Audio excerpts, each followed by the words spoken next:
Hi mga palangga! Kamusta kayo? In this video, we will have a review naman about my experience with Smart Postpaid SIM-only plan.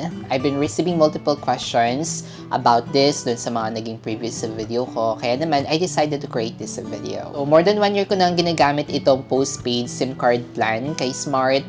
And originally, yung pinaka-SIM card ko talaga is yung prepaid talk and text. So, pumunta lang ako sa Smart Store, tapos pina-convert ko yung prepaid talk and text ko into postpaid SIM card. And yung plan naman na sinelect ko mga palangga is yung postpaid SIM-only plan signature na 599. And that plan, meron na siya inclusions na unlimited calls and texts to any mobile networks, kahit Smart man yan, Globe, Sun, or any mobile networks included na siya.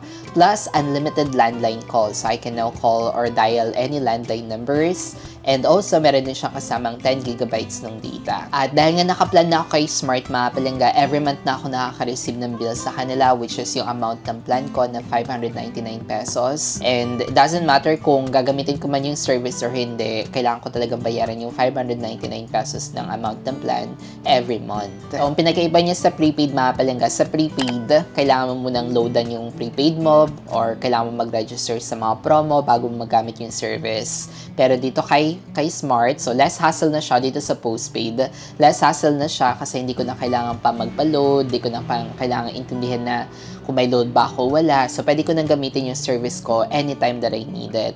Yun nga lang, meron na akong monthly bills na kailangan bayaran. And when I initially availed for this plan, mga palangga, itong postpaid SIM card plan na 599 pesos, nakalakin siya sa contract na 6 months. So, dapat within 6 months, hindi ko siya pwedeng i-cancel or dapat walang changes sa account ko. Pero after 6 months na ma'am, pwede ko na siyang i-cancel kung ayaw ko na ng postpaid, kung gusto ko siya ibalik sa prepaid ulit. So, pwede ko na siya i-cancel or pwede ko na siya i-upgrade. Pero it doesn't matter kung more than 6 months ka na, hindi mag-i-stop yung monthly bills mo. Tuloy-tuloy pa rin yan hanggat active yung SIM card ko for postpaid. Every month pa rin ako makaka-receive ng bills kay Smart, whether tapos na yung contract ko or hindi. Ang hindi ko lang nagustuhan sa experience ko initially is yung activation niya kasi it took me like 48 hours. Medyo may katagalan bago ako nagkaroon ng service or na-activate yung bago kong SIM card. Kaya naman, if you're just planning to convert your prepaid SIM card to postpaid, ang gawin nyo mga palangga, mag-request na lang kayo ng panibagong SIM card or new SIM para pwede nyo pa rin magamit yung old SIM nyo while waiting for the new SIM card to be activated. Pagdating naman sa requirements, madali lang mga palangga nung nag-apply ako dito. So, ang hiningi lang sa akin is a valid ID lang. Pero nung tumawag ako sa customer service nila, sinabihan nila ako na magdala na rin ako ng utility bills as a proof of billing. So, nadala ako nun, pero nung nasa store na ako, ang hiningi lang naman sa akin is yung valid ID, tapos binerify nila yung number ko. Parang tinawagan nila yung number ko para making sure na ako talaga yung owner ng number na yon. Tapos, nagbayad din ako ng 599 pesos as advance payment. Pero pagdating ko naman ng first bill, o pagka-receive ko ng first bill, nag-apply naman siya doon. So, wala akong binayaran ng first bill. Tapos, nung second bill naman is prorated na siya. And hindi lang 599 plan yung ino-offer ni Smart for SIM card plan. Madami pa siyang mga options or madami pa tayong pwedeng pagpilian na plan na gusto natin. So, ang pinakamura nga dito is itong 599 pesos na in-avail ko. And for me, maganda na to sa akin. Perfect na to for me. And I would recommend this plan sa mga students, also sa mga young professionals na kailangan ng postpaid plan. And ang pinaka-main reason ko nga din mga palangga kung bakit ako nag-convert from prepaid to postpaid is because yung option para makatawag sa landline numbers. And for me kasi mga palangga, since I've been dealing with multiple banks na dahil madami na ako mga credit cards, so sobrang importante talaga sa akin na meron ako option na makatawag sa mga banks kapag kailangan ko ng help or kapag may mga concerns or emergencies ako. So kailangan meron talaga akong option na magagamit. Not just only for those banks, like yung mga business transactions, but also as personal use. Like kapag may something or may someone na kailangan kong tawagan, like mga emergency. So, di ba, magagamit ko talaga itong postpaid plan. Hindi ko na kailangan pang intindihin kung may load ba ako, wala. Kaya for me, very importante talaga siya na meron akong option kapag may mga emergencies ako. Napapansin ko naman itong mga banks, mga credit card hotlines, and also yung mga government agencies and other financial institutions, they most likely using now the landline numbers para sa kanilang mga customer support. Kaya naman included na talaga itong plan na ito kasi meron akong option to call any landline numbers. Meron akong option to reach out sa kanilang mga customer service since ang gamit lang din naman nila is mga landline numbers. Ang hindi lang included sa plan na ito mga palangga is yung mga special numbers that starts with 1-800 number or 1-300 number. So yun yung mga special numbers na hindi included sa plan. And kapag magda-dial ako ng mga special numbers na yun, so magkakaroon ako ng extra charge. Kung tatawag lang naman ako sa mga regular numbers that usually starts with +632 or 02, so included na siya sa plan and unlimited pa siya. When it comes naman sa mobile data mga palangga, meron siyang 10 gigabytes data allowance and monthly siya mga palangga. That means nagre-replenish siya o nagre-reset siya every month. Pero ang kagandahan naman dito mga palangga is nagro-roll over yung previous month niya. Pero isang beses lang siya pwede mag-roll over. Let's say for example, this month ng March, ang nagamit ko lang out of 10 gigabytes is 6 gigabytes. So, meron pa ako natitirang 4 gigabytes. So, sa April, since mag-reset siya, magkakaroon ako ng additional 10 gigabytes. Tapos, yung natira ko pang 4 gigabytes from the previous month. Pero isang beses lang siya pwede mag-roll over. So, same goes for the next coming months. And for me mga palangga, sobrang enough na talaga itong 10 gigabytes. Minsan pa nga sa isang buwan, ang nagagamit ko lang is mga 1 to 2 gigabytes. So, hindi ko talaga siya na-maximize. Kaya may times na umabot ng 19 gigabytes in total kapag nag-replenish ulit for the next month. So, for me, sobrang enough na talaga to para sa akin. And for you mga palangga, kung hindi naman kayo masyadong talagang nagdi-data o di kaya lagi kayong connected sa Wi-Fi or may Wi-Fi naman kayo sa bahay. So, for me, this 10 gigabytes is already enough na rin naman. Ang kagandahan din naman dito mga palangga kay Smart Postpaid Plan is meron ding option mag-add ng mga data booster. So, let's say na naubos na yung 10 gigabytes mo, hindi pa natapos yung isang buwan.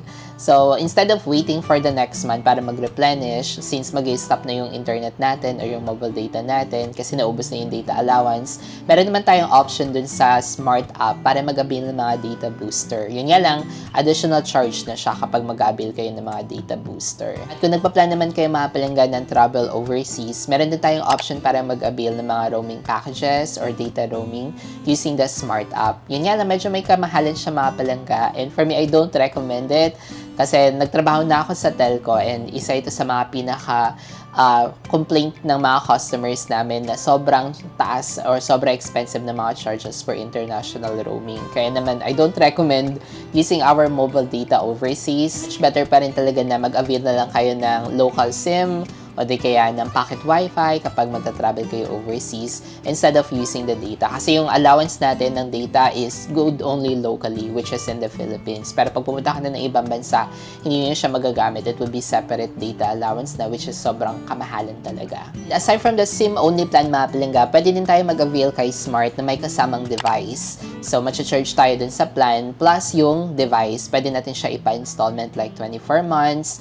And for me, good siya mga palangga, especially pula kayong option like credit card or wala kayong option para mag-installment. So, magandang option na to para makakuha tayo ng panibagong cellphone or new phone. Tapos, babayaran na natin sa Smart every month, which is yung amount ng plan and also yung monthly installment ng device. Yun nga lang, sa napapansin ko dito kay Smart, medyo may kamahalan siya for me kapag mag-aabil yung may kasamang device kasi it requires a higher plan, which is yung 999 pesos. So, almost 1,000 na din yung required na plan para makapag-avail ng mga new device or naka-installment na device. And naman for me, mga palangga, kung meron naman kayong credit card, I suggest na hiwalay nyo na lang siya. Like, kung gusto nyo ng panibagong phone, or bilhin na lang kayo directly dun sa mga stores. Like, pwede nyo naman siya ipa-installment doon using your credit card.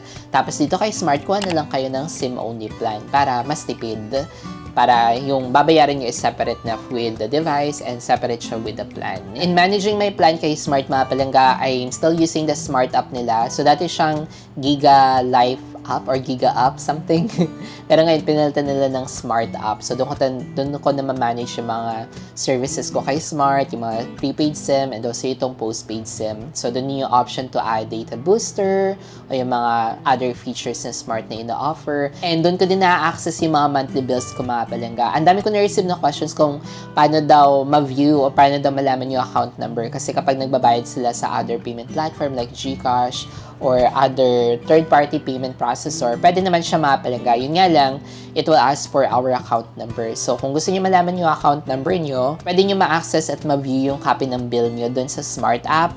View nyo lang siya at makikita nyo doon yung account number na inyong Smart Postpaid plan. And then from there, pwede nyo yung gamitin para pambayad sa other third-party payment processor. Pero for me, I do recommend using directly this Smart app mga palangga. Good thing paying directly dito sa Smart app is meron ako option to use my credit card as payment method ng mga monthly bills ko. So currently, it accepts Visa, Mastercard, JCB, at saka Maya. And ang kagandahan pa nga dito sa Smart app mga palangga, hindi ko pinopromote yung Smart app. Pero ang kagandahan nga dito is nag-earn pa ako ng points. So kapag nagbabayad ako dito directly kay Smart app, I'm earning like 29.95 points out of dun sa 599 pesos na monthly plan ko. So, tuwing nagbabayad ako, meron na akong points na na-earn kay Smart app. Plus, I get rewarded pa directly dun sa credit card ko. And these points pala mga palangga na na-earn ko kay Smart, meron siyang option para mag-redeem ng mga perks nila. One of the redemption nga na lagi kong ginagamit dun mga palangga is yung data booster. So, yun lang talaga yung redemption na lagi kong ginagamit. Kasi yung ibang mga perks doon is, ano na siya, parang included na siya sa plan, like 0 points, no required points na siya. Yun nga lang, it requires higher plan na, like yung mga 999 pesos plan, ganun. Pero dahil mababa lang tong plan ko na 599, so hindi siya applicable dun sa mga other perks na ina-offer ni Smart. Kaya data booster lang yung ginagamit ko. Pero dahil hindi ko naman nga nauubos yung data allowance ko, ang ginagawa ko na lang mga palangga, CSN ko na lang yung mga points na na-earn ko to my other numbers, like sa mga prepaid, like sa mga family members ko na gumagamit ng prepaid. So may option ako doon to send the earned points to other phone number. Tapos pagdating naman sa kanila, pwede nilang gamitin para i-redeem sa mga promotions. Nga lang kapag magsasend tayo ng points to other phone number, so magkakaroon tayo ng extra charge which is 1 peso per transaction at madadagdag siya on top of our plan.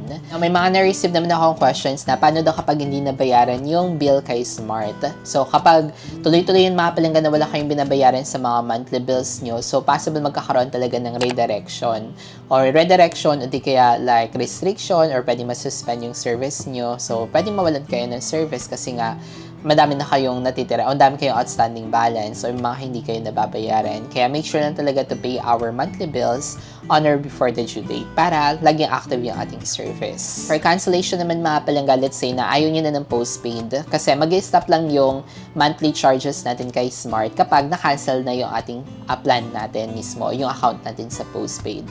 So, kung ayaw nyo na mga palangga ng postpaid, so pwede nyo naman ibalik sa prepaid. Basta tapos na yun yung contract, tapos pwede na kayo mag-request ng changes. So, pwede nyo ibalik sa prepaid mga palangga, visit lang kayo sa mga Smart store. And overall mga palangga, I'm very satisfied with this SIM-only plan kay Smart. Kaya naman, gamit ko pa rin siya and more than 1 year na akong postpaid plan which is itong SIM card lang kay Smart. So, sobrang satisfied pa rin ako mga palangga. Though, may mga times na nangihinayang ako like kasi may mga months na hindi ko siya nagagamit, ganun. Pero record pa rin ako magbayad ng 599 pesos kasi nga naka-postpaid plan ako. So, wala akong choice. Pero, the good thing naman dito is meron akong option to use in comes ka may mga emergencies or kapag kailangan ko tumawag sa mga banks tapos kailangan ko mag-spend ng sobrang haba, ganun. So, ayun, very helpful siya for me. Anyways, that's it for today's video mga palangga. If may mga other questions kayo, especially sa mga Smart account nyo or sa prepaid account nyo, so reach out lang kayo sa kanilang customer service. Sobrang helpful naman ng mga customer service nila. Dial nyo lang *888. Libre naman tumawag gamit yung ating Smart SIM card or ating prepaid SIM card, postpaid man yan or di kaya prepaid. So, pwede tayo makapag-reach out sa customer service nila. Maraming salamat sa pagsama sa video na ito. I hope you enjoy watching this video. If yes, please give this video a thumbs up and consider subscribing na din if you haven't already. Again, this is John Paul and always remember to be kind to yourself and to others. See you in our next vlog. Bye!